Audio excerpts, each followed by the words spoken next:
Bir gün Hz. Musa kavmine Allah'ın ona ilim ve hikmet verdiğini anlatırken kendisine "İnsanların en bilgini kimdir?" diye sorulur. O da Allah bilir demesi gerekirken benim diye cevap verir. Bunun üzerine Yüce Allah ona, "İki denizin birleştiği yerde bir kulum var, o senden daha bilgindir," diye vahyeder. Bu kişi Hızır aleyhisselamdır. Hızır'ın adı Kur'an'da geçmez, ancak rivayetlerde ve İslam tarihinde Hızır olarak anılır. Musa, "Rabbim, onu nasıl bulabilirim?" deyince de Allah, "Bir balık al, sepete koy, balığı nerede yitirirsen işte kulum oradadır," diye cevap verir.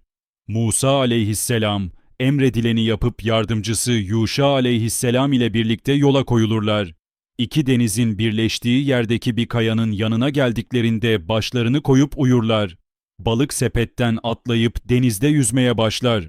Uyandıktan sonra Hazreti Yuşa balığın kaybolduğunu fark eder fakat Musa'ya haber vermeyi unutur. Kehf suresinde 60 ve 61. ayetlerde bu olay şöyle anlatılır. Hani Musa genç yardımcısına "İki denizin birleştiği yere varıncaya kadar durmayacağım yahut uzun zamanlar yürüyeceğim," demişti. Fakat iki denizin birleştiği yere vardıklarında balıklarını unuttular. Balık ise denizde yolunu bulup bir deliğe doğru gitmişti. O gün ve bütün gece giderler. Sabah olunca Hazreti Musa yardımcısına "Yiyeceğimizi getir. Gerçekten yolculuğumuz yüzünden yorgun düştük," der. Yuşa bir gün önce kayanın dibinde uyuyup uyandıklarında balığın kaybolduğunu fark ettiğini ancak durumu Musa'ya haber vermeyi unuttuğunu söyler. Musa, "İşte bizim aradığımız yer orasıydı," der ve hemen geri dönerler, uyudukları yere gelerek Hızır ile buluşup tanışırlar. Musa Hızır'a ondan ilim öğrenmek için geldiğini söyleyince, Hızır, "Sen benimle beraberliğe sabredemezsin," der. Musa da, "İnşallah beni sabreder bulacaksın, senin emrine de karşı gelmem," diye cevap verir. Hızır, "Eğer bana tabi olursan sana o konuda bilgi verinceye kadar hiçbir şey hakkında bana soru sorma," diye uyarıda bulunur. Derken Hızır ile Musa yola koyulurlar ve bir gemiye binerler. Hızır gemiyi deler. Musa aleyhisselam bu olaya anlam veremez ve itiraz ederek, "Gemiyi içindekileri boğmak için mi deldin? Doğrusu çok kötü bir iş yaptın," dedi. Hızır, "Sana benimle beraberliğe sabredemezsin demedim mi?" der. Musa verdiği sözü unuttuğunu söyleyerek özür diler. Sahile çıktıklarında Hızır, sahilde oyun oynayan çocuklardan birini öldürür. Musa ona masum bir cana kıymanın kötü bir davranış olduğunu hatırlatır. Hızır, "Sana benimle beraberliğe sabredemezsin demedim mi?" der. Musa, "Bundan sonra sana bir şey sorarsam bir daha benimle arkadaşlık etme," diye cevap verir ve artık mazeret gösteremeyeceğini söyler. Nihayet bir köye gelirler ve köy halkından yiyecek isterler. Fakat köy halkı onları misafir etmez. Köyde yıkılmak üzere olan bir duvar görürler. Hızır duvarı tamir eder. Musa, "Onlar bizi misafir etmediler.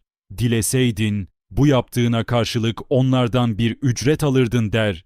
Hızır, Hazreti Musa'nın son müdahalesinin artık ayrılma sebebi olduğunu, yolculukları esnasında yaptıklarının sebeplerini anlatacağını bildirir. Hızır, üç olayın hikmetini Hazreti Musa'ya açıklar.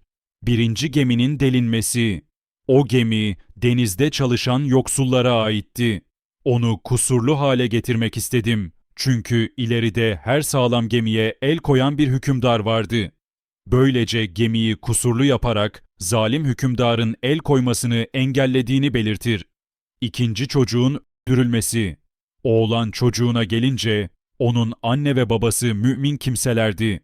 Bunun onları azdırıp inkara sürüklemesinden korktuk. Çocuğun yerine daha hayırlı bir evlat verilmesi için Allah'ın emriyle bu olay gerçekleşmiştir. Üçüncü duvarın tamir edilmesi. O duvar ise şehirde iki yetim çocuğa aitti. Altında onlara ait bir hazine vardı. Babaları salih bir kimseydi. Rabbin onların erginlik çağına erişmelerini ve Rabbinden bir rahmet olarak hazinelerini çıkarmalarını istedi. Resulullah buyurmuştur ki, Allah Musa'ya rahmet eylesin. Ne olurdu sabretseydi de Allah onların haberlerini bize daha çok anlatsaydı. Bu olayın nerede ve ne zaman meydana geldiğine dair gerek Kur'an'da gerekse hadiste açıklayıcı bilgi olmadığı gibi, ayette sözü edilen iki denizin de hangileri olduğuna dair bir açıklık yoktur. Bunların Akdeniz'le Kızıldeniz veya Hazar Denizi ile Karadeniz olduğu yahut Nil Nehri'nin Sudan'daki iki kolu olan Beyaz Nil ile Mavi Nil olabileceği yahut Ürdün Nehri ile Kızıldeniz veya daha başka denizler olabileceği ifade edilmiştir. Bir başka yoruma göre iki deniz burada mecazi manada kullanılmıştır. Bunlardan biri Hz. Musa, diğeri de Hızır'dır.